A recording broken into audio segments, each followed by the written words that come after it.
Gerą vakarą, sveiki ir sveikos. Lietuvos nacionalinis muziejus ir Vilniaus universiteto istorijos fakultetas pradeda jau šeštąjį sezoną viešų susitikimų, paskaitų istorijos miestui ir pasauliui. 3 metus skiriame temai Vilniaus istorijai, 2 metus žmogui ir aplinkai. Ir šiais metais startuojame su tema, kuri skirta asmenybėms, naujai perskaitytos asmenybės, biografijos. Ir manau, kad mažiausiai tam galėsime skirti 2 metus, o mūsų susitikimų ciklas vyksta kas 2 ketvirtadienį. Galite rasti programą visą ištisą iki balandžio mėnesio kitų metų. Ir šiandien pradedame, šiandien pradedame nuo paskaitos, gal net ir simboliškai ir nesimboliškai, nuo tokios aukštos natos ir nuo Vytauto Didžiojo. Taigi šiandien pranešimą Vytautas Aleksandras, valdovas istorinių transformacijų akivaizdoje, skaitys, čia skaidrė klaida, yra profesorius Rimvydas Petrauskas. Tai prašome į sceną, o po paskaitos, kaip visą laiką, bus pristatytas su tema paskaita susijusi vertybė, istorinė vertybė, kuri saugoma Nacionalinėme muziejuje. Ji šį kartą yra labai maža, bet tai yra unikali 15 amžiaus moneta, kurią lietė Vytautas Didysis. Na, gal ir nelietė, bet ji funkcionavo tuo laiku. Tai prašom, profesoriau, jūsų žodis.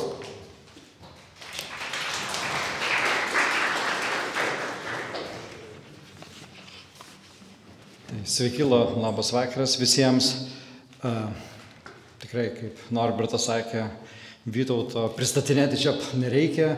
Tai galbūt reikia šitiek paaiškinti ir vėliau paaiškinti, kodėl čia taip akcentuoju tą antrą vardą.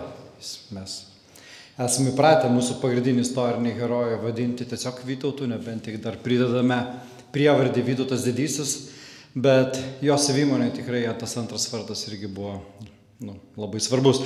Taigi, bet kuriuo atveju pradėsiu nuo to, kad Vytauto Didžiojo laikai bendrai Lietuvos istorinėje sąmonėje užima tokią ypatingą vietą. Viena vertus tai yra visiškai toks Lietuvos galybės metas, bet kartu ir šiek tiek ir būsimo nuosmukio tokia nuojauta, ir iš tos 2 dalykus simbolizuoja tokie 2 įvykiai. Tai viena vertus pergalingas Žalgirio mūšis, bet kita vertus po 20 metų sekusi neįvykusi Vytauto karūnacijo gyvenimo pabaigoje.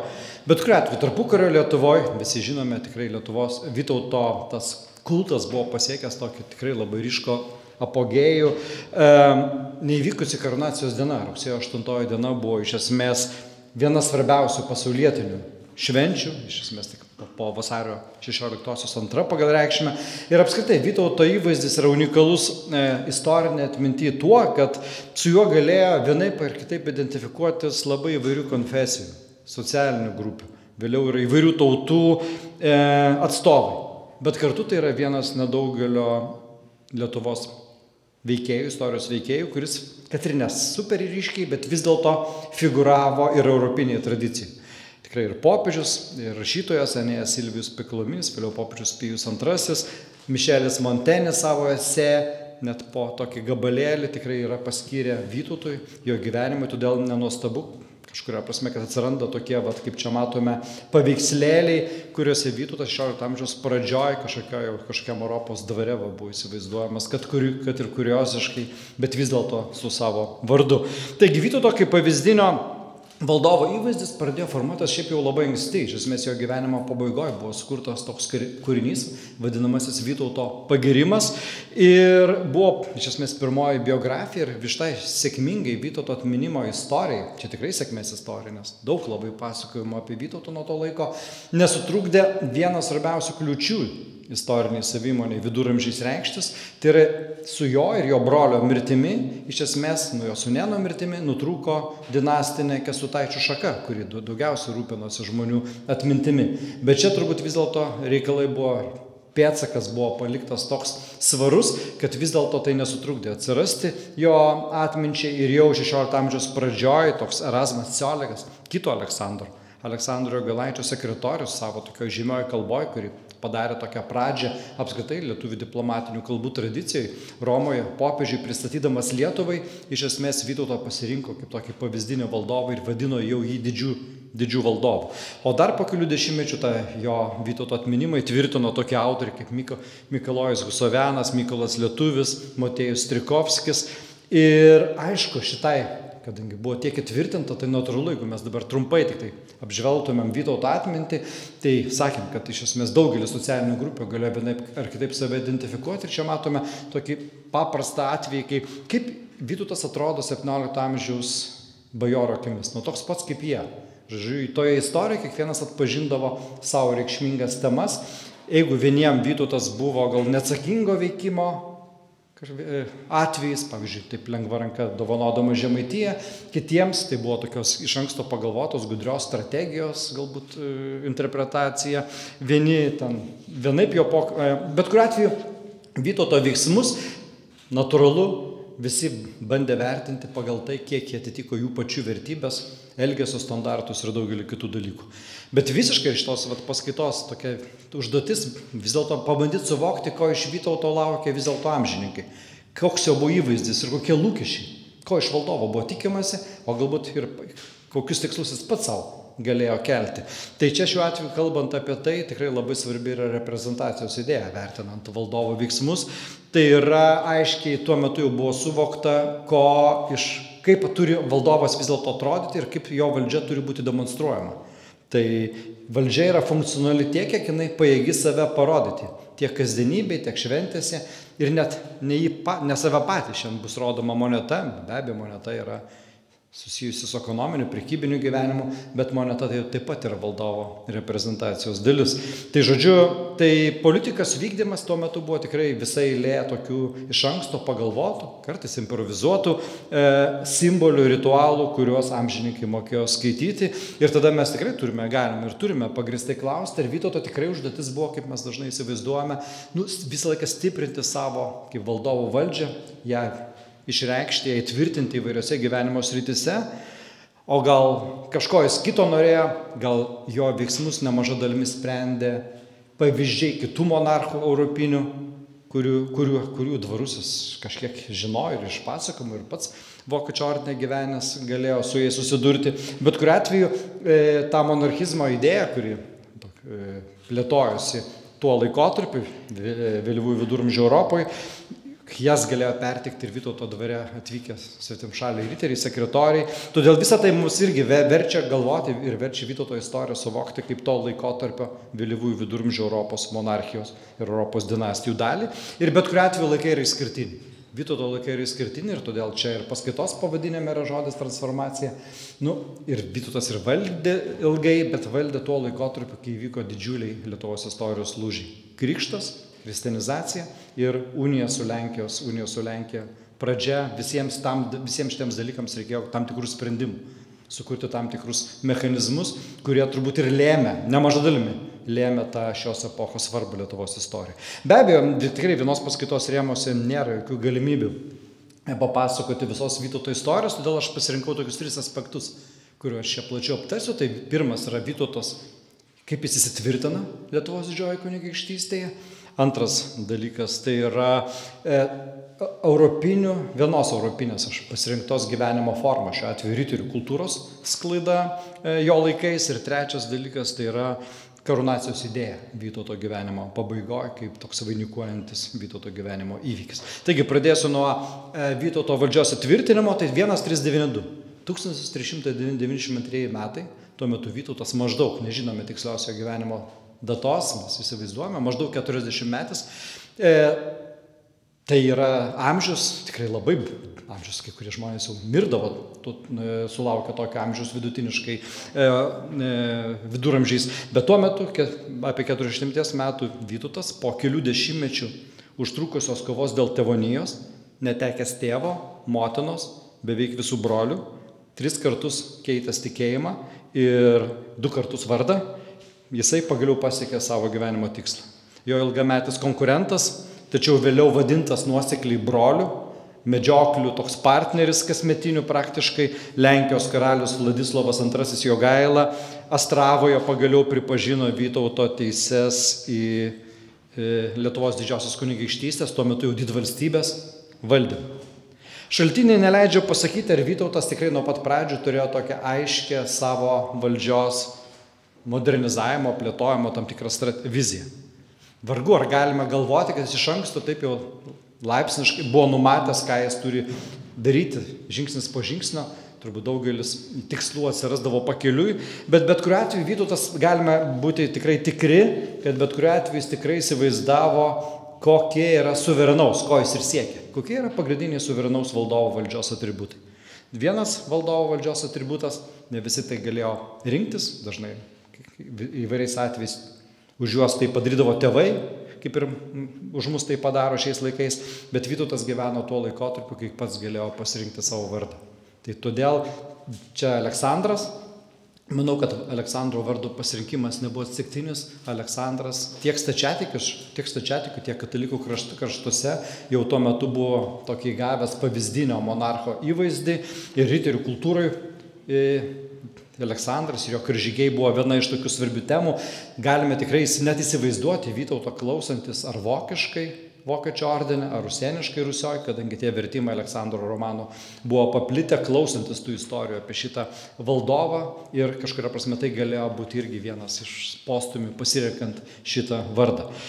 Jau pirmaisiais metais ir čia dabar sąsaja su šios dienos ir muziejiniu objektu, jau pirmaisiais metais po Astravos sutarties Vytautas tą savo pretenzijas į suverenumą, nes Astravos sutartyje jam buvo suteiktas tik Trakų ir Lucko kunigaikščio titulas. Bet labai matome, kaip iš karto po to jis atranda veiksmus, poelgius, daro žingsnius, kaip parodyti, kad jis yra savarankiškas valdovas. Tai jis viena vertus prisijama didžiojo kunigaikščio titulą, pradeda nuosekliai vartoti Lietuvos didžiojo kunigaikščio titulą, nors niekas jam tuo metu jo nebuvo pripažinęs. Ir kartu jo laikais nusistovi mums įprastas Lietuvos didžiosios kunigaikštystės kaip valstybės teritorijos pavadinimas. Kartu, maždaug paraleliai, tuo metu jis pradeda kaldinti, jo dvare pradedamos kaldinti ir pirmos monetos, šiuo metu vadinami denarai, tie smulkus pinigėliai, kurie buvo, viena vertus ir šiek tiek ir ekonominė monetų politikos būtinybė, bet kartu ir vis dėlto ir suverenios valdžios akcentas. Tas pasakymas, kad Vytauto rankos galėjo liesti monetą, nėra iš piršto laužtos, nes viena iš jų funkcijų buvo dovanoti pavaldiniams savo galios ženklus. Tai Vytauto kaip valdovo savimonė taip pat dar geriau, čia monetų keli pavyzdžiai, bet dar apie vieną tikrai papasakos. Dar po paskaitos, tai dar geriau Vytauto kaip valdovo savimonė atsiskleidžia jo ženkluose. Jau jo tėvas Kęstutis turėjo savo antspaudą su, iš esmės, herbu, tokia riteriška tradicija, praktiškai sukurtų herbu, kuris vaizduoja pėstininką. Tačiau vėliau jau Vytautas savo jau valdymo pradžioje pradėjo naudoti dinastinį raitelį ir galiausiai jau sukuria savo didį antspaudą, dar irgi 14 amžiaus pabaigoje, kuriame pademonstruoja savo valdžios apreptį. Mes čia matome šalia dinastinio raitelio, Vyčio figūruoja jo valdomų žemių, ne visų, čia toks pars pratoto dalies vietoj visumos tokia tradicija, Voluinės, Trakų, Smolensko herbai, kurie pabrėžia tą teritorinę monarcho valdžią, tą visą aprėptimi. Ir galiausiai, maždaug 1407 metais buvo sukurtas tikrai jau tas pats pagrindinis Vytauto herbas ir antspaudas, tai yra jau tikrai monarchinė valdžios manifestacija, majestotinis antspaudas, sosto antspaudas, kuris, kad ir su kunigaikštiškomis regalijomis, bet vis dėlto demonstruoja išskirtinę tokią suverenę, ko ne karališką valdovo valdžią. Šitie pokyčiai Vytauto politinėje ikonografijoje, monetos, antspaudai, ėjo kartu su kitais įvykiais, kurių tikslas buvo pabrėžti valdžios išskirtinumą. Pavyzdžiui, beveik ko ne tais pačiais metais, kaip šitas didysis, sosto antspaudas, maždaug tais pačiais metais baigiama statyti Trakų salos pilis. Ir apskritai, tai yra laikas, kuomet Vytautas ar stato naujas, ar renovuoja, perstato senas mūrinės pilis Vilnius, Trakai, Gardinas, Kaunas, Luckas, dar ir daugiau, Naugardukas turbūt. Tai visos tos pilis, kurios tikrai visiškai naujai iškyla ar naujai perstatomos jo valdymo metu. Bet dar svarbiau, kas tose pilise gyvena. Kas tose pilise gyvena, tai yra ta asmeninė institucinė valdovo dvaro organizacija, kurią Vytautas taip pat pradeda kurti Europos suverenų monarchų pavyzdžių. Dar Europoje dar maždaug nuo karolingų laikų, Frankų laikais, nusistovėjo tokia pavyzdinė Europos valdovo monarcho dvaro organizacija. Iš pradžių susidėjusi iš 4 pagrindinių pareigybių, vėliau laikui bėgant tų pareigybių nomenklatūra kiekis plėtėsi, atsirado įvairių. Tai bet kuriuo atveju Vytauto dvare vėlyvaisiais viduramžiais mes matome, sutinkame kone visas svarbiausias Europos dvaro pareigybės, kokios ir priklausė suvereniam valdovui. Beje, irgi matosi chronologiškai. 1395 pirmą kartą panaudojo didžiojo kunigaikščio titulą. Turbūt neatsitiktinai tais pačiais metais turime pirmą kartą paliudytą jo dvaro maršalo paminėjimą Vytauto savo aplinkoje. Tai maršalas kaip pagrindinės tuo metu pareigūnas, iždininkas, vėliau tie tituliniai, taurininkas, virtuvininkas, arklidininkas, vėliavininkas, dar prie riterių kultūros grįšiu prie Heroldo. Visas tas pareigybės matome Vytauto aplinkoje ir galima taip sakyti, kad sukūręs šitą europiniuose dvaruose tokią labai įprastą organizacinę tvarką, Vytautas išraiškingai pademonstravo savo norą, ketinimą priklausyti savarankiškų Europos karalių ir hercogų šeimai. Tai buvo kartu ir simbolinė rezidencinė valdymo pusė, kuris suteikia erdvę, sceną, net galima sakyti, valdovo prestižo demonstracijai. Čia su to susijęs visas ir laiškose ir skaitomas iškilmingas, reglamentuotas, svečių priėmimas, puotos rengiamos, pakelimus į riterių ceremoniją, šventiški ir egzotiški įvairūs objektai bei žmonės, muzikanto kapela, jogdariai, neužaugos, liliputai, žvėrynas, visus šitos dalykus mes tikrai empiriškai sutinkame ir matome paliudytus Vytauto dvaruose kaip tokio europinio vėlyvųjų monarcho pavyzdys. Žodžiu, visas šitas spalvingumas, sakyčiau, ir iškilmingumas, aišku, iš dalies atspindi ir paties Vytauto asmeninius pomėgius. Dalį jų galėjo iš tiesų perimti ir ordiną, kur beveik 5 metus per savo abu pabėgimus jis praleido. Bet kita vertus, man atrodo, kad čia net daugiau yra pastangos atitikti standartus. Žinojo, jis jo aplinka žinojo, ką privalo turėti valdovas savo aplinkoje, gali jos mėgti, bet kai kurios dalykus tiesiog reikia turėti. Ir aišku, kartu pastanga dar ryškiau išsiskirti politinėme peizaže, tokias pilis, tokią palydą, tokį dvarą gali turėti Lietuvoje tik tai monarchas. Todėl matome iš tų negausių užsieniečių apsilankimo atsiminimų, visų pirma, Žilberas Dalenuo, tai Vytauto dvare Europos kilmingieji tikrai atpažindavo savo įprastas organizacinės ir elgsenos formas. O vietos bajorai pamatydavo valdovo galios ženklus. Tai žodžiu, va šitą institucinio dvaro, aš tikrai manau, kad čia vienas svarbiausių Vytauto pradžios reformų, įsitvirtinimo reformų, ta institucinio dvaro įsteigimas Vytautui leido, sudarė sąlygas dvejopą integraciją. Tai viena vertus tų pačių socialinių struktūrų perėmimas pavertė Vytauto dvarą suverenaus valdovo instituciją ir leido įsilieti kitų Europos monarchų erdvę, kaip lygiavertis partneris kažkokia prasme. Kita vertus, tame dvare, kas tame dvare buvo, į tą dvarą yra traukiami, integruojami įvairūs kilmingųjų, ar patys kilmingieji, ar jų jaunesni, ar jų sūnus, vaikai, bet kuriuo atveju tai labai pozityviai šita struktūra atsiliepia tarnavimo valdovo dvare prestižui ir reikšmingai prisidėjo, sakyčiau, prie vidinės politinio elito integracijos. Jie čia susitikdavo, jie čia gyvendavo, jie čia subręsdavo kai kurie, kažkuria prasme, didžiojo kunigaikščio dvaras suburdavo tos jau tikrai tuo metu išaugusios valstybės elitų įvairius atstovus ir kūrė tai, ką mes galėtume dabar pavadinti politinė tauta ar bendro gėrio, respublika suvokimas.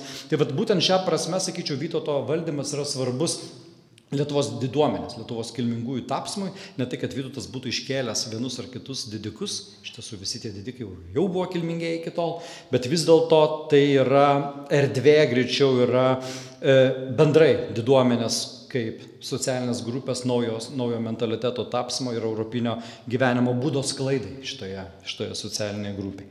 Žodžiu, tokių Vytauto reformų tikrai galima čia išsakyti, nusakyti labai daug ir tikrai neaptarinėsiu čia visų, gal tik tai sustosiu ties dar antrąją čia po dvaro struktūra, tai yra kanceliarija ir intelektualiai patarėjai, sekretoriai valdovo aplinkoje, tai yra vėlgi ta institucija, nors mes žinom, kad tokius turėjo ir Gediminas, bet vis dėlto, galima sakyti, tą tokia tikrai aprėptim, vėlgi nauja Vytautas sukūrė kanceliariją kaip instituciją, iš esmės naujai, tikrai čia buvo ir daugiakalbė, ir žmonių ratas buvo tikrai jau tuo metu gausus, nes natūralu priėmus krikštą ir pagausėjus įvairėjus santykiams su užsienio kraštais, tai reikėjo žmonių rato, kurie darytų du dalykus. Tai yra padėtų valdovo laiškų komunikacijai, tai žodžiu laiku ir įvairiomis kalbomis parašytų atsakymus, ar šiaip adresuotų laiškus į užsienį, bet kita vertus jau parengtų dokumentus vidiniam vartojimui. Lietuvoje atsiranda raštas ir vidaus gyvenime, todėl visą tam reikėjo naujos institucijos ir kanceliarija kaip valdovo raštinė atsiranda šituo laikotarpiu. Ir kita vertus, kanceliarijos reikšmė yra dar viena, labai svarbi, ypač vykstant karui su Vokiečių ordinui, kuris ten buvo kulminavusi Žalgirio mūšio metu, vis dėlto prasidėjo ir dar vienas karo aspektas, kuris ir šiais laikais jo aktualumas toks yra akivaizdus, tai yra tas kanceliarijų karas, kad viena vertus mūšiai, karai vyksta karo laukose, su kariuomenės susidūrimas, militarinis aspektas, bet kartu karas yra ir ideologijų karas. Tai čia šiuo atveju kanceliarija buvo. Kanceliarija buvo tie žmonės, kurie galėjo sugalvoti argumentus, kaip pagrįsti vieną ar kitą veikalą, pavyzdžiui, kaip pateisinti totorių dalyvavimą Žalgirio mūšyje, arba kaip pagrįsti Žemaitijos priklausimą Lietuvai vykstant ginčiui su tuo pačiu ordinu, neišgalvojant argumentą, bet pirmą kartą galbūt pavartojant argumentą, kad žemaičiai ir lietuviai yra viena ir ta pati tauta, keičiant anksčiau, jeigu anksčiau argumentuodavo, kad čia mano protėvių žemės, tai dabar ateina visiškai naujas argumentavimo lygis ir taip atrandant tokiai naujoviškai politinės tautos idėjai. Žiūrėjau, bet kuriuo atveju šitų žmonių, ekspertų, įvairiom kalbom rašyti, dėrėtis galinčių žmonių dėka, Vytauto raštinė tikrai įsiliejo į to meto Europos, taip galima taip sakyti, tikrai žodžio prasme, komunikacinė erdvė, tikrai turime labai, lyginant su ankstesniais valdovais, bet net ir vėlesniais valdovais, ilgai tikrai unikalų Vytauto laiškų korpusą, kuris ir leidžia ir tą istoriją geriau pažinti ir svarbiausia matyti, kas tai yra tuo metu svarbu.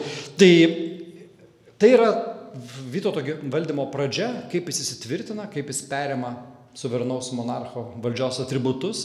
Ir tada kitas aspektas, kaip keičiasi visuomenė. Čia, aišku, mes galime žiūrėti, kaip keičiasi visuomenė įvairiais aspektais. Didžioji žmonių dalis tuo metu buvo, absoliučiai didžioji visuomenės dalis buvo valstiečiai. Tai jų pagrindinis pokytis yra baudžiavinimo stiprinimas. Miestiečių gyvenime pakeitė Vytauto laikais smarkiai sustiprėjusi savivaldos, europinės savivaldos teisių suteikimas, kalbant apie įtakingiausią visuomenės grupę, kilminguosius bajorus, tai yra riterių kultūros sklaida.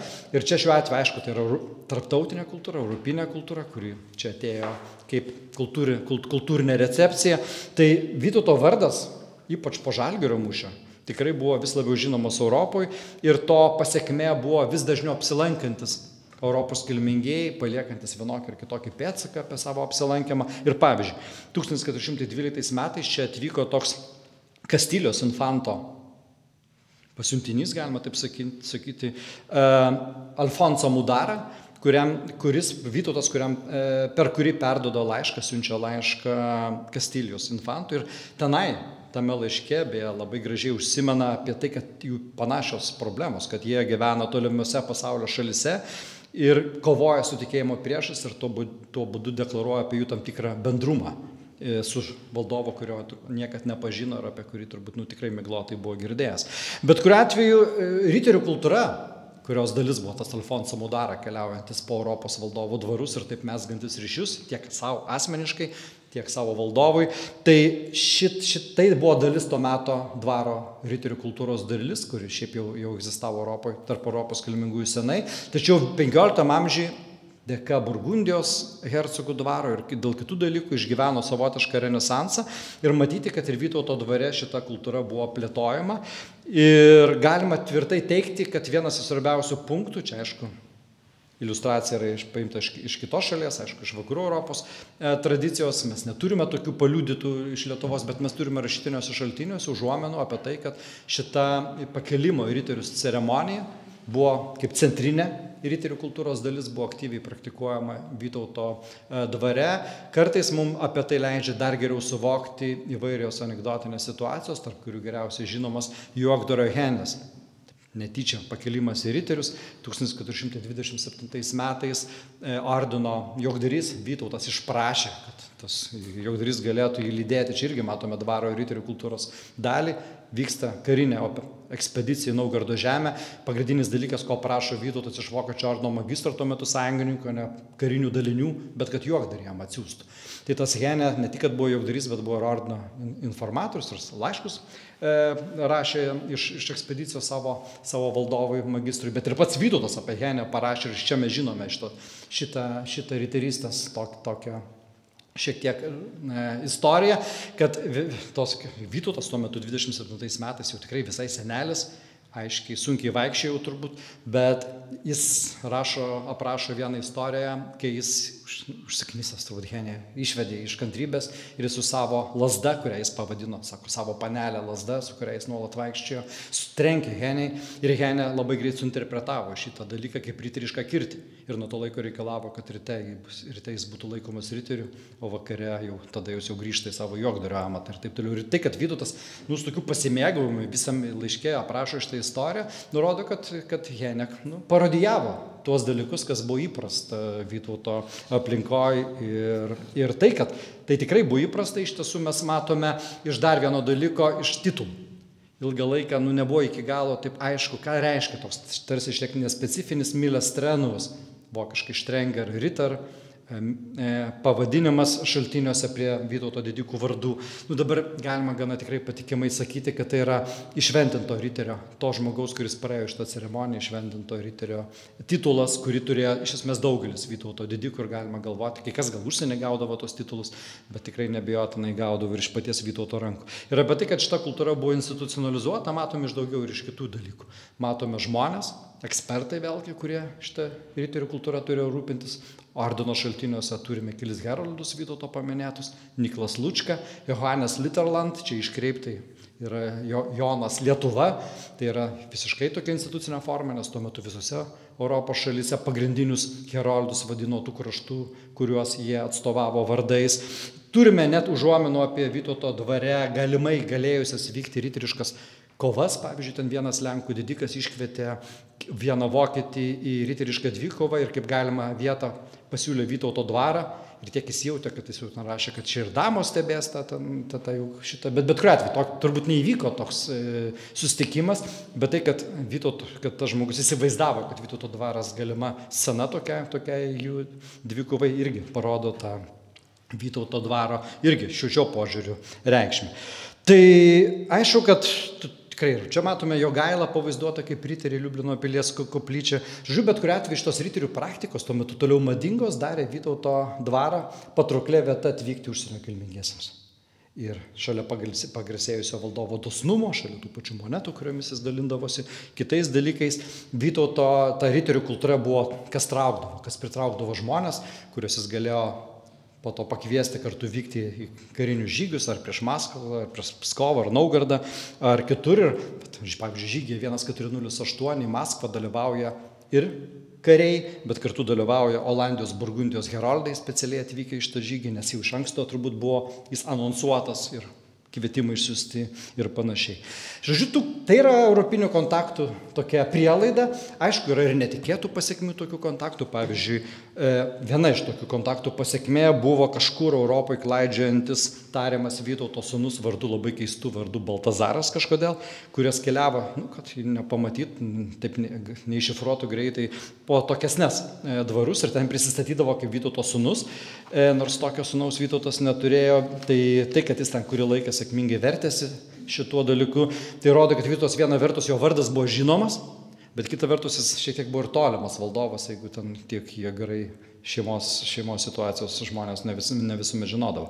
Bet kuriuo atveju labiau buvo įprasta tai, kad čia matome tokioje schemai, čia Vytauto tarptautiniai kontaktai, matome įvairiomis kryptimis, nuo Kastilijos, kurią ten sakiau, Venetinis tik tai paliudytas, iki Bizantijos ir Maskvos, tai kažkuria prasme net ir iš menkų šaltinių, tiesą pasakius, mes galime tokį žemėlapį matyti.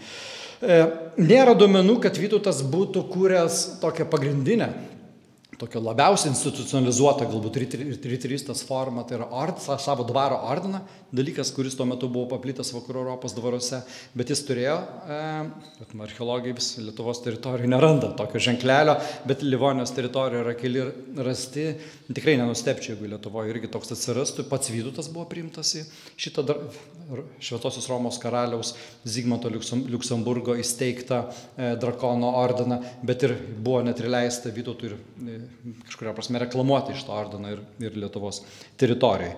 Tai aišku, galima klausti, kokią reikšmę turėjo šitas riterių kultūros apraiškų perėmimas Lietuvoje.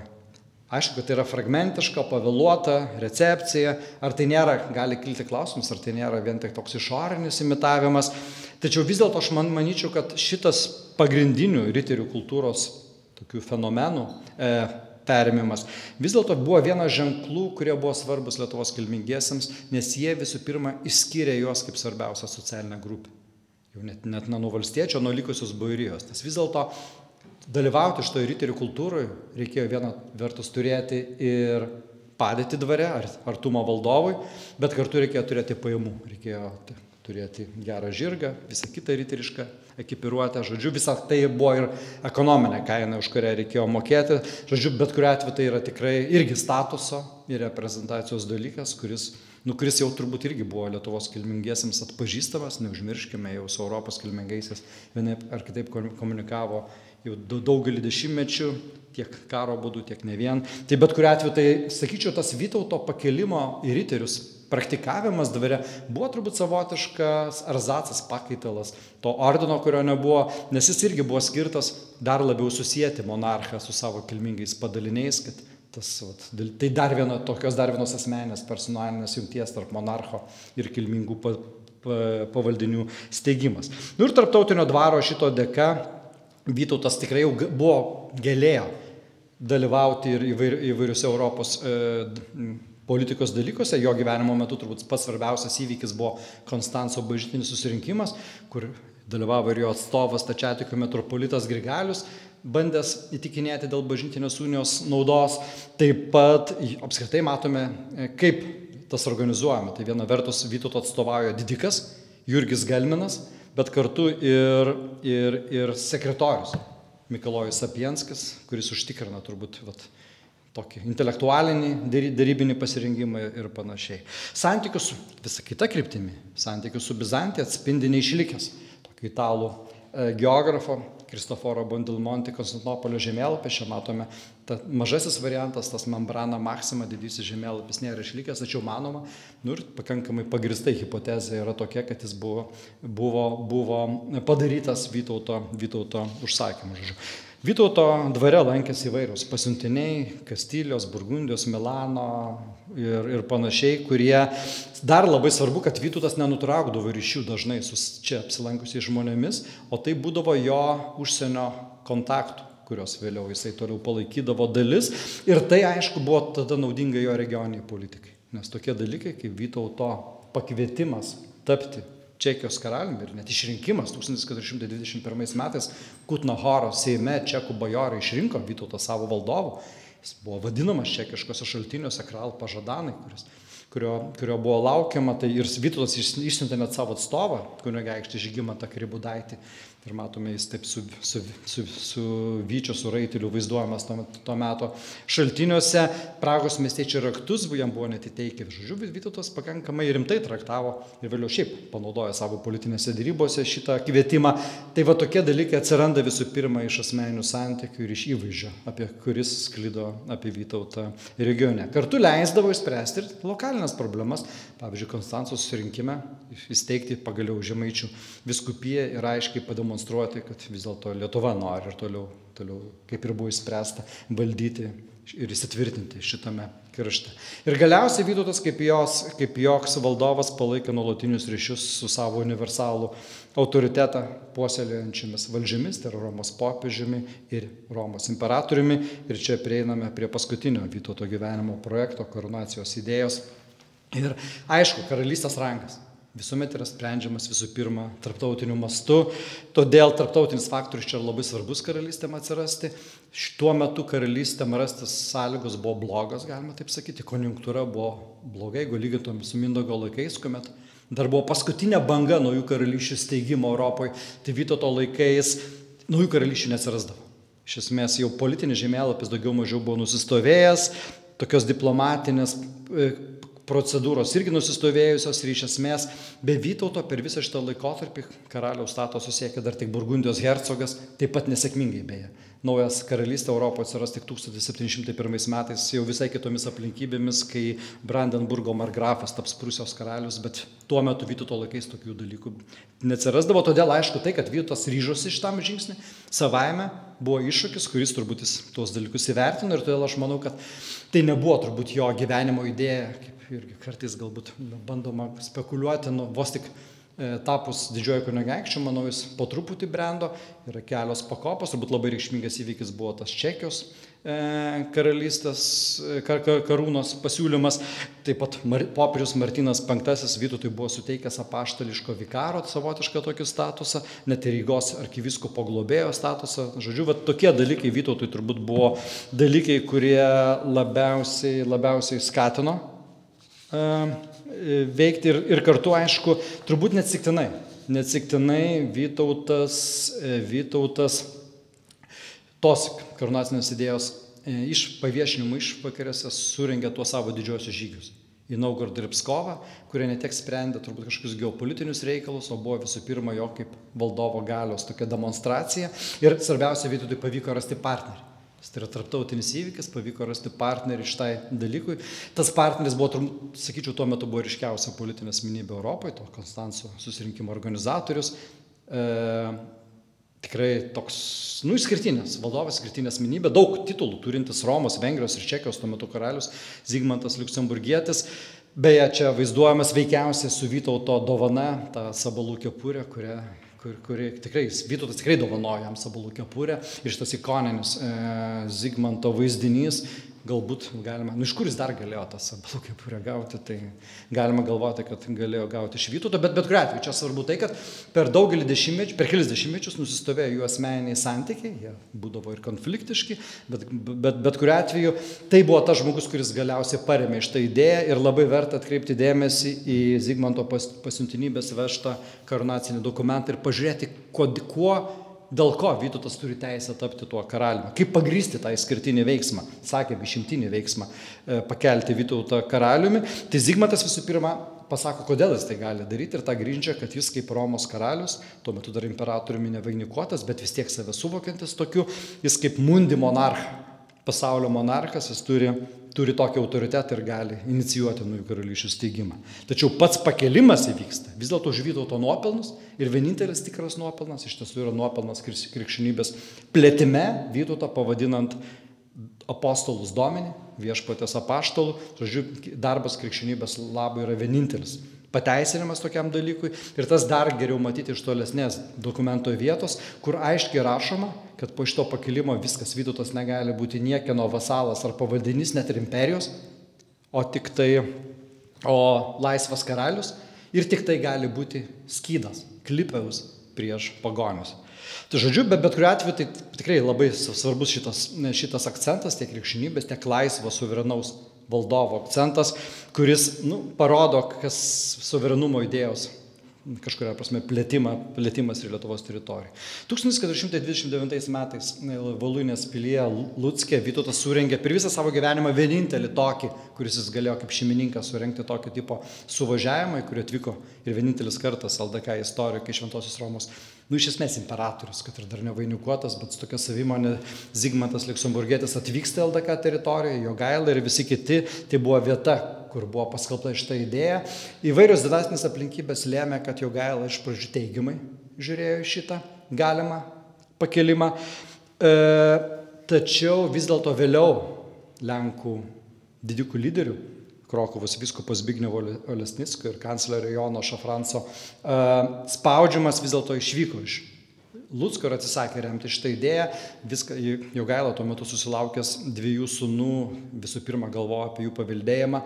Tam paveldėjimui jam buvo būtina Lenkijos diduomenės parama ir čia jis negalėjo, aišku, niekaip kitaip žaisti. Nors jam dinastiškai, žinant, kad Vytautas palikuonių vyriškos lyties neturėjo, tikrai galėjo vertis visai gera perspektyva turėti abiems sūnums po tokią atskirą karūną. Bet kuriuo atveju, po šito įvykio, po 29 metų, pirmą kartą po 92 metų komplikavus ir Lenkijos, ir Lietuvos taip reikšmingai, ir asmeniškai Jogailos ir Vytauto santykiai, ten tikrai netrūko apsikeitimų įvairiais laiškais, tačiau kartu matome paralelinį dalyką, kad vis dėlto tokios pusiau slaptos pasiuntinybės rodo, kad buvo ir toliau palaikoma arba stengiamasi normalizuoti šitos santykius.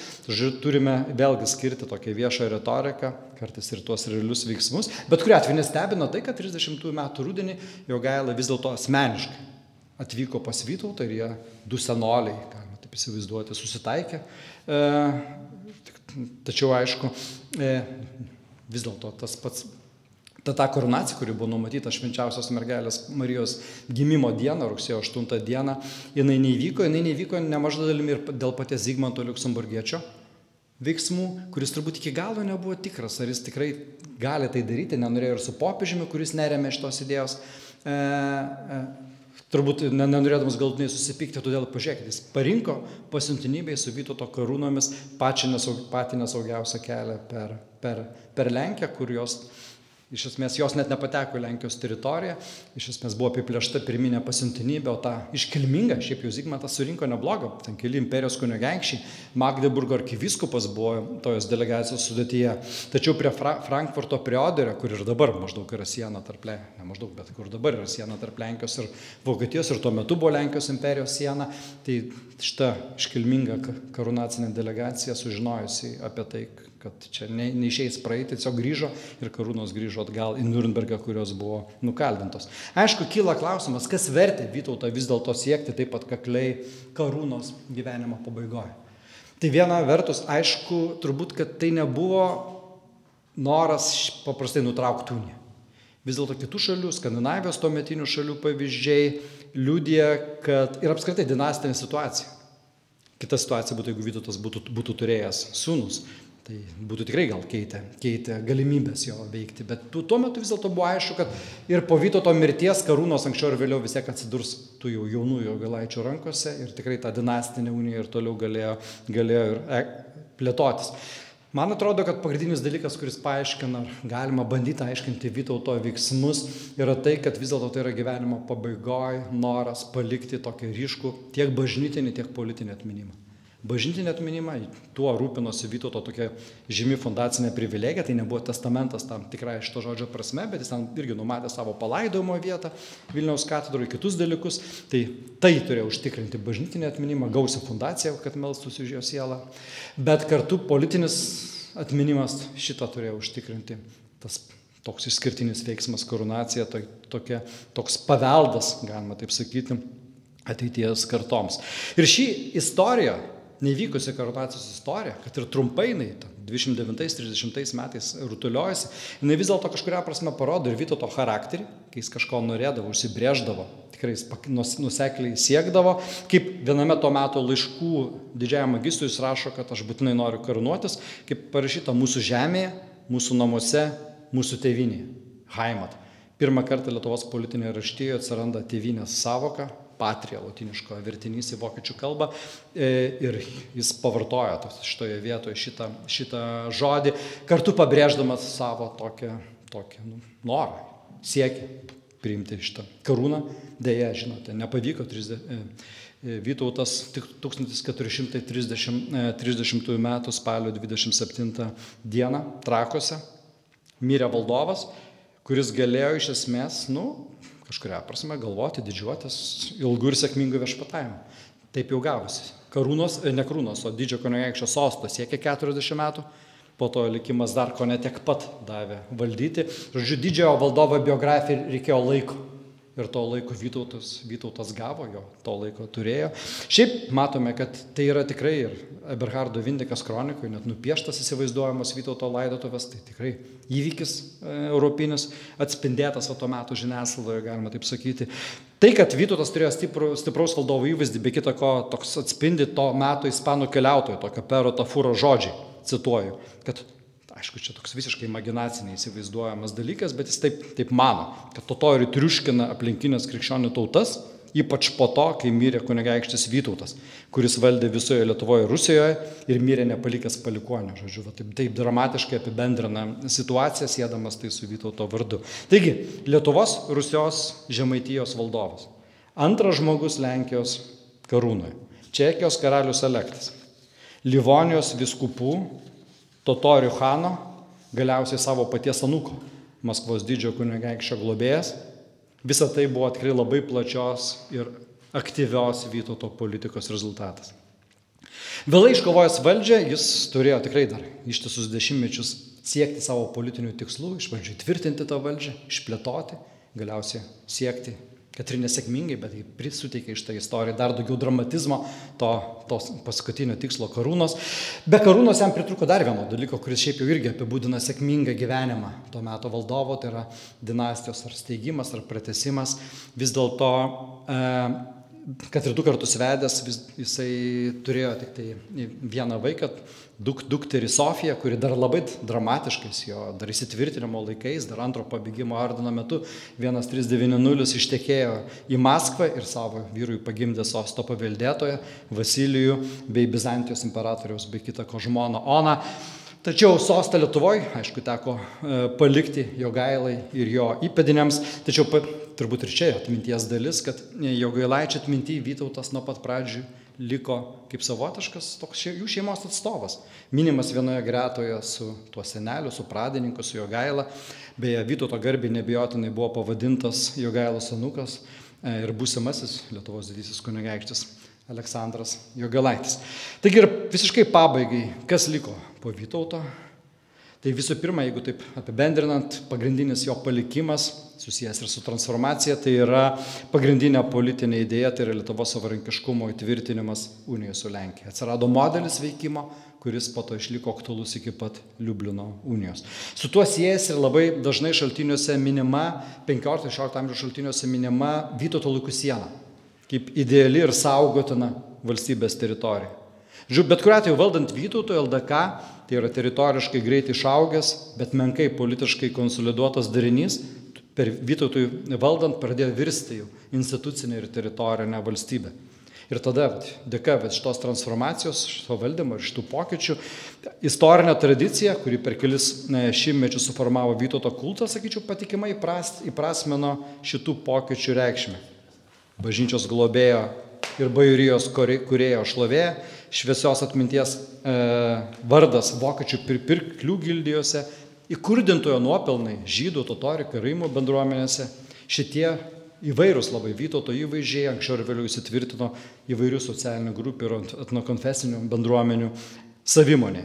O vėlesniems kartoms Vytauto jo vardą priminė ne tik istoriniai tekstai, bet ir pasienyje su ordinu aptinkami vadinamieji Vytauto ženklai, stulpai, jo vardu vadinami medžioklės plotai, keliai Vytauto ir net, čia toks mano asmeninis favoritas, 1548 metais Žygimanto Augusto sąskaitų knygoje minima Vytauto vardo patranka. Ačiū uždėmesi.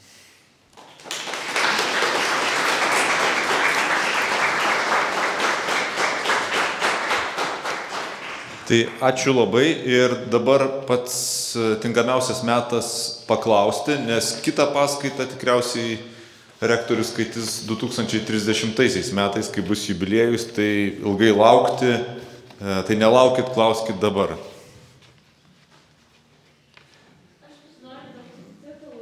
Taip, tai į mikrofoną išsiaiškinsim, kurio titulo norėtumėt. Aš tiesiog girdėjau tokį istorinį pletką, kad vis dėlto su ta Čekija jis buvo karalius. Aš tiesiog noriu įsitikinti, ar ten buvo įvykusi kažkokia klaida, gal jis ten dienai netyčia buvo paskelbtas karalium, ar jis tikrai nebuvo nei Lietuvos, nei niekieno karalium. Ne, Čekijos karaliumi jis netapo, jis buvo pakviestas, jis ir vadinamas karalių Pažadanai pakviestasis karalius, jis buvo išrinktas karaliumi, bet kad tapti karaliumi reikia kažkas turi vykdyti ceremoniją, kad Vytautas nei pats nuvyko, tik nusiuntė savo ir po to pradėjo sudėtingas dėrybas su Zigmantu dėl įvairių dalykų ir galiausiai jis perleido, jis iš esmės pripažino Zigmantui Liuksemburgui teisę pretenduoti į Čekijos karūną ir labai gerai tuo karaliumi tapo šalia kitus. Zigmantas tiesiog tapo Čekijos karaliumi ir Vytautas pripažino, jį kreipdavosi ir taip toliau. Čia tikrai labai tokia toli nuvestų, ten tokio platesnio sutarimo dalis. Tada ordinas ten turėjo nusileisti, nes Melnio tai, kad tuo metu patvirtino dėl šito dalyko. Tai Vytautas tikrai negali būti įrašytas į Čekijos karalių sąrašą, tačiau Vytautas gali būti įrašytas į pretendentų, išrinktųjų sąrašą, kas atspindi jo tikrai įvaizdį ir pastangas aktyviai veikti regioniniai politikai. Ačiū už paskaitą. Kokias dar asmeninius bruožus galima apie Vytautą pasakyti? Minėjot, humorą turėjo kažkiek, ambicingas, aišku, siekia savo tikslų. Kokias dar savybės galima apibūdinti jį? Labai mylėjo savo dukrą, kas yra tikrai gana... Nedaug turime paliudimų apie emocinius santykius tarp. O čia ypač, kai tikrai vienas toli gyveno, tai jis net vienam savo ankstyvajam dokumente, tokiam skundė, Jogaila ir Skargaila, savo dukterį vadina dukrelę. Mažybinį vardą, sako, vieną dukrelę turiu ir tos neleidžia išleisti už vyro, kaip aš noriu ir panašiai. Ir vėliau jisai tikrai labai rūpinosi jos padėtimi Maskvoje, karts nuo karto susitikdavo pasienio teritorijoje ir keliuose, taip laiškuose tokia yra užuomina, net naudojamas žodis afektų, ten tokia meilės išraiška, tai toks, emocinis santykis, kuris tikrai yra retai, kada pasitaiko. Aš galiu gal pasakyti priešingai, koks Vytautas nebuvo ir kas jam buvo dažnai primetama. Tai vietoje europinėje tradicijoje Vytautas be kita ko turėjo tokį nelabai gerą įvaizdį žiauraus valdovo įvaizdį. Ten iki tokių dalykų, kad ten Pijus jam pripaišė, kad jis jo hobis buvo iš distancijos šaudyti savo pavaldinius, taip sakant. Ir, toks, arba liepti ten, pasikarti ten žmonės iš baimės, jeigu net nereikėdavo mirties bausmės vykdyti. Tai čia tokios anekdotinės situacijos, manau, kurios yra susijusios visų pirma daugiau su vokiečių ordino tam tikra propaganda ir tokiomis istorijomis, kurios... O šiaip iš jo valdymo laikų, jo brolis, jau taip tikrai Žygimantas Kęstutaitis, šiek tiek kita istorija, toks tikrai buvo neprognozuojamas, šiek tiek turbūt turintis rimtų psichinių problemų, galima taip galvoti. Ten tikrai yra paliudyti tokie neproporcingos prievartos taikymo tokie variantai. Iš Vytauto laikų tai vis dėlto jis yra, ir čia turbūt tas svarbiausias bruožas, dėl ko jis toks buvo sėkmingas valdovas, jis kaip tik buvo politikas. Jis buvo politikas, nes mokėjo įvertinti interesus, mokėjo susitarti, mokėjo, kai kur reikėdavo kitiem nusileis, bet gauti savo dalykus. Tai jis tikrai nebuvo žiaurus, bet turbūt jo, atkaklus, nuoseklus valdovas. Žiaurus nebuvo, bet gerai valdė lazdą, kaip suprantu. Sakykit, jūs pasidalinot Aleksandro vardo heraldiniu vaizdu, gal galite išduoti, iš kur radote šaltinį, ar čia yra imaginacinis? Ne, čia yra to laikų vienas iš gausių Aleksandro vaizdavimas, tai nesusijęs. Mes iš Vytauto laikų turime tą tokią šaltinių būklę, kad beveik visi šaltiniai apie Vytauto istoriją irgi, ne visi aišku, bet labai nemaža dalis, ypač apie jo tą tarptautinį istoriją, dvaro istoriją, yra iš tarptautinių, daugiausiai iš vokiečių ordino šaltinių. Tai mes tokių, čia turbūt dar Eduardas pristatydamas monetą irgi kalbės apie tai, kad mes daiktų, kurios taip tiesiogiai susietumėm su Vytautu, turime nuvienytus labai mažai. Tai be abejo, tiek pakilimas į riterius, tiek Aleksandro vaizdinys, visi šitie, tik tai daugiau iliustruojantis idėją, tačiau betarpiškai su Vytauto Lietuva negalime susisiekti. Taip, prašom. Aš čia visai ne iš istorijos ryties, bet atsimenu iš mokyklos, kad sakė, kodėl jis pabėgo iš Krėvos pilies, kad buvo moteriškų bruožų ir neaugo barzda. Ar tiesa? Ar yra kur nors parašyta? Jo, čia mes irgi... kad jis apsimetė moterim, susikeitė. Bet kuriuo atveju, čia matosi per vidurį, jis įsivaizduojama, kad jis turėjo tą barzdą, bet aišku, čia irgi imaginacinis... O kitas klausimas čia į tą raštą žiūrint, ar jis mokėjo skaityti lotiniškai? Jo, čia nuo abu geri klausimai. Ar sekretoriai tą darbą atlikdavo? Taip, atsakant į pirmą klausimą, iki galo nežinome jo tokio, bet kuriuo atveju Dlugošas tikrai, iš Dlugošo daugiausiai einantis šitas jo tokio, pats Dlugošas nematė Vytauto irgi, tik tai iš pasakojimo žinojo, tai yra tas, kad jis buvo tokio, leknesnio, tai pavadinkime, kūno sudėjimo ir tokių švelnių brožų, bet kad barzda neaugo, tačiau dadėjo vėlesni interpretatoriai. Čia negalim šito dalyko tiksliai pasakyti. Daugiau, aišku, galim pasakyti apie jo, aš tikrai nėra duomenų, kad Vytautas būtų mokėjęs skaityti ir rašyti tuo metu valdovai. Čia Zigmantas Liuksemburgietis veikiau buvo išimtis, kur šiaip buvo poliglotas ir tikrai jau buvo išsilavinęs valdovas. Lietuvoje tokio ugdymo standarto tikrai dar tuo metu nebuvo, tai buvo tikrai raštininkų pareiga.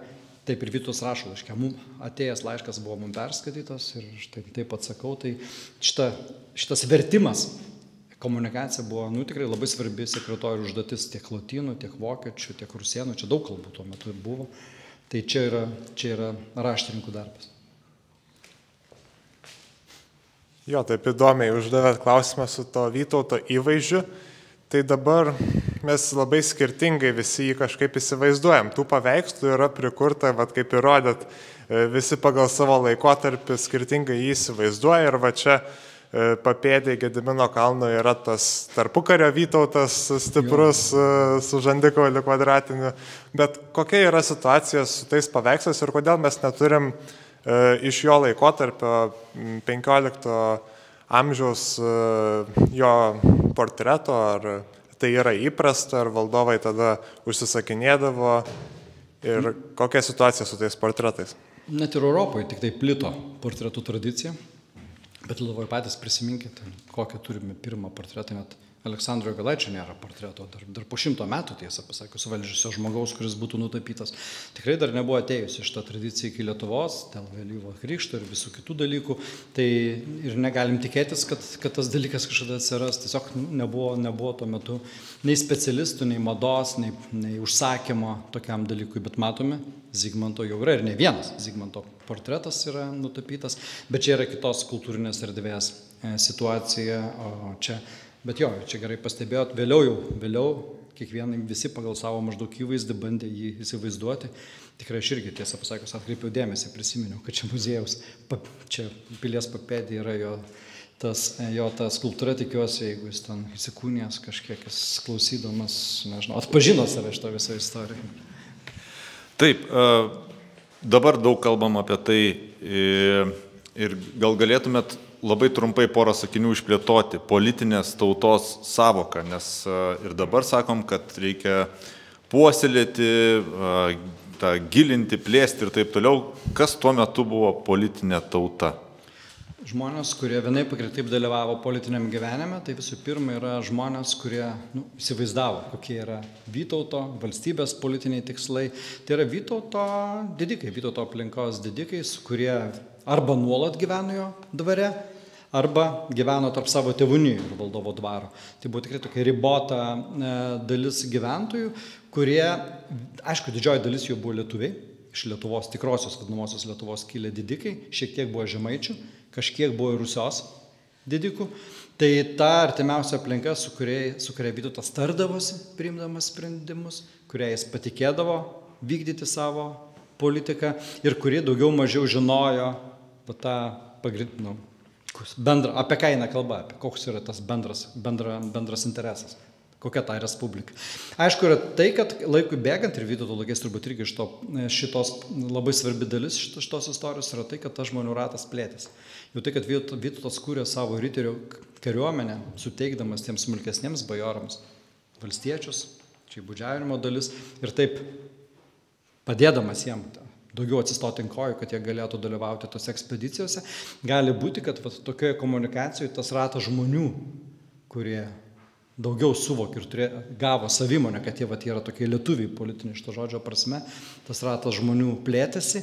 Bet tuo metu, jeigu mums reikėtų pasakyti, kas save suvokė lietuviais, tai ta politinė šito žodžio prasme, o lietuviai buvo visų pirma, kas yra pavaldus Vytautui ir maždaug įsivaizdavo, kokiai politiniai grupiai atstovauja, kokį bendrą interesą jie turi, tai buvo tik kilmingieji, Vytauto aplinkos kilmingieji, visų pirma didikai, ir po truputį besiplečiantis platesnės bajorijos ratas.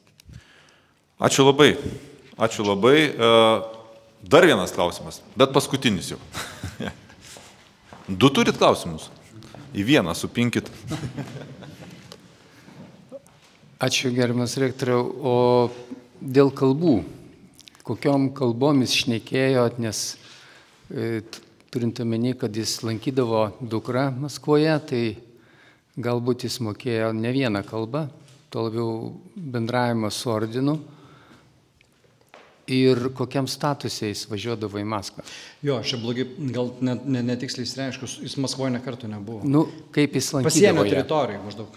Toj teritorijai, kokiam statusė? Jis lankydavo kitas Rusijos žemės. Čia nebūtinai Maskvą reikia lankyti. Lietuvos didžioji kunigaikštystė buvo daugybė rusieniškų teritorijų, kur tikrai tas kalbos faktorius tikrai yra labai svarbus. Tai nebijotinai, aišku, kad Vytautas mokėjo lietuviškai ir tai yra labai retas atvejis, tai yra paliudyta šaltinį. Kai Zigmantas laiškė Jogailai, Vytautas parašo, kad jie Zigmanto akivaizdoj Lucke kalbėjo tarpusavį lietuviškai, Litvaniko. Čia tikrai toks visiškai paliudytas lietuvių kalbos vartojimas. Turbūt tam, kad poliglotas Zigmantas nesuprastų, galima taip galvoti, jie taip tokią slaptą kalbą, jų bendrą kalbą pavartojo lietuvių. Toliau tikrai mokėjo rusieniškai nebijotinai. Gali būti, kad jo nėra aišku, kas jo motina. Čia yra keletą hipotezių. Aš labiau pritariu, kad tai, kurie mano, kad Smolensko kunigaikščio duktė, tai veikiausiai irgi rusienė. Tai rusieniškai tikrai, ir šiaip valdymas reikalavo mokėti.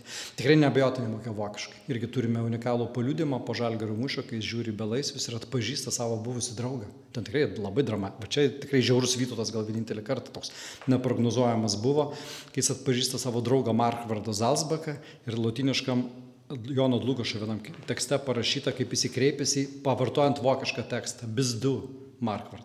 Aha, ar čia tu, Markvard, atpažinau tave. Ir ten, liūdnai Markvardui ten baigėsi, bet pavartotas iš Vytauto lūpų toks vokiškas pasakymas. Ir turint omeny, kad jis 5 metus beveik praleido Vokiečių ordino teritoriją, tai aišku, ir laiškus jam turbūt perskaitydavo vokiškai, tai vokiečių kalbas tikrai mokėjo. Bet įslavinusio žmogaus standartas tuo metu lotynų kalbos mokėjimas, tai tos kalbos jis nemokėjo, aišku.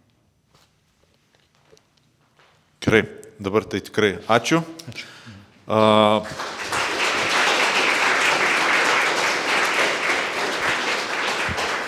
Ir dabar turėsime pristatymą monetos, pinigėlio, o kai Lietuvoje išgirstam, kad kažkas pristatinės kokią nors monetą ar pinigėlį, tai aišku, kad tas žmogus bus Eduardas Remecas.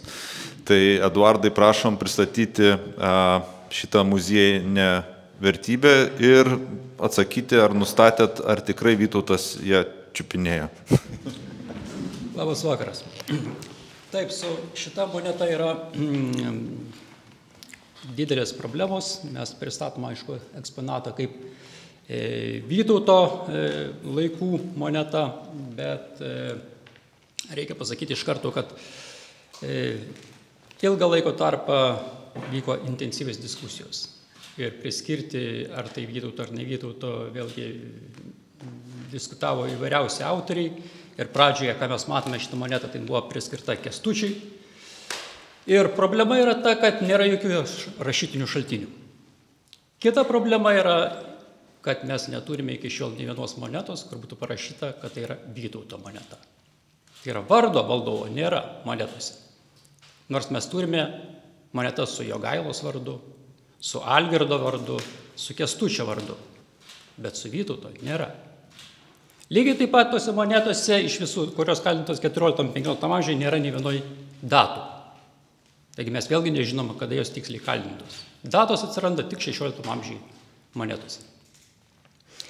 Taigi, vienintelį, ką mes nustatėme, tai tiek lobio medžiagą tyrinėjant, tiek archeologinių tyrimų metu rastas monetas, kad jūsų matoma moneta yra kaldinta 15 amžiaus pirmoje pusėje. Tarp Jogailos monetų ir tarp vėliau atsiradusių Kazimiero Jogailaičio monetų. Bet detaliau, tiksliau jas datuoti mes negalime.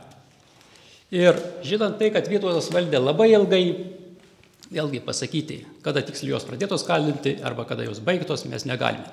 Žinome, kad šitos monetos yra vienos gausiausiai kaldintų. Jų yra rasta virš 10 000. Bet ar jos trumpą laiką buvo nukaldinta labai daug, ar jos kaldintas labai ilgai, vėlgi mes nieko nežinome. Kita problema yra, kad, pavyzdžiui, mes nežinome ir kur šitos monetos buvo kaldintos. Mes norime, kad tai būtų Vilnius, o ukrainiečiai tai vadina Voluinė Lucku.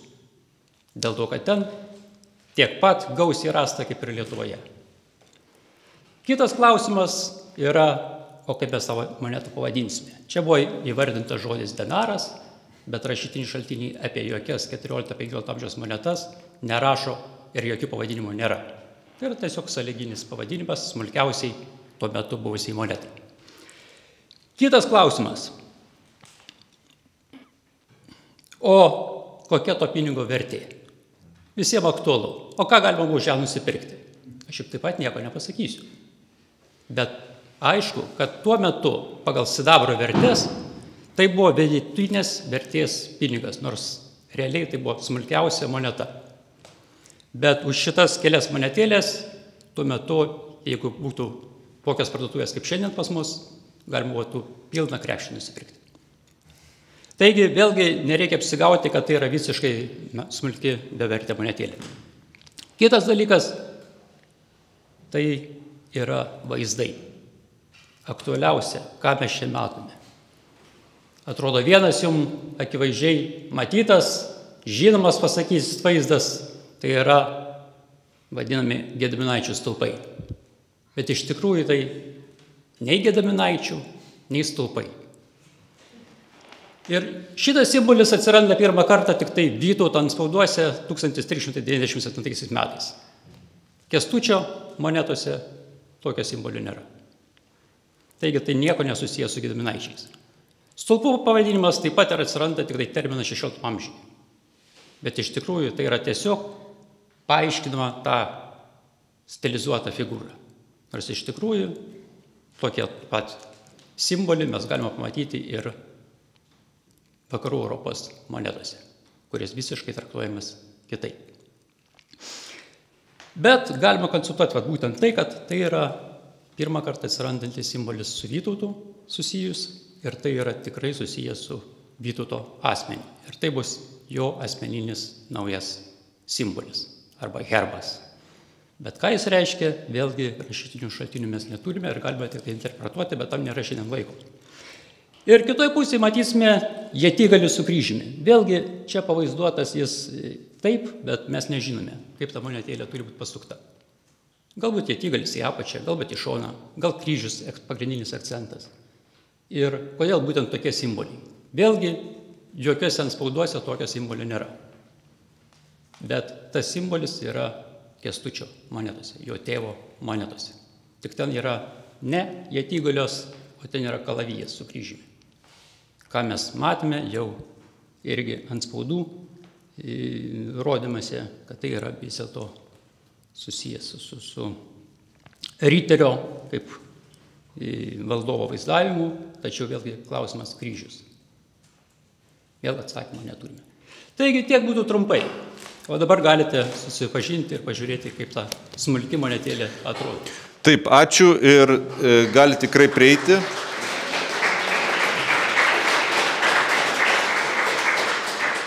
Prieiti, apžiūrėti ir, aišku, visko paklausti, kas jūs domina. Ir jeigu turi tokį namuose, irgi galite atnešti į Nacionalinį muziejų.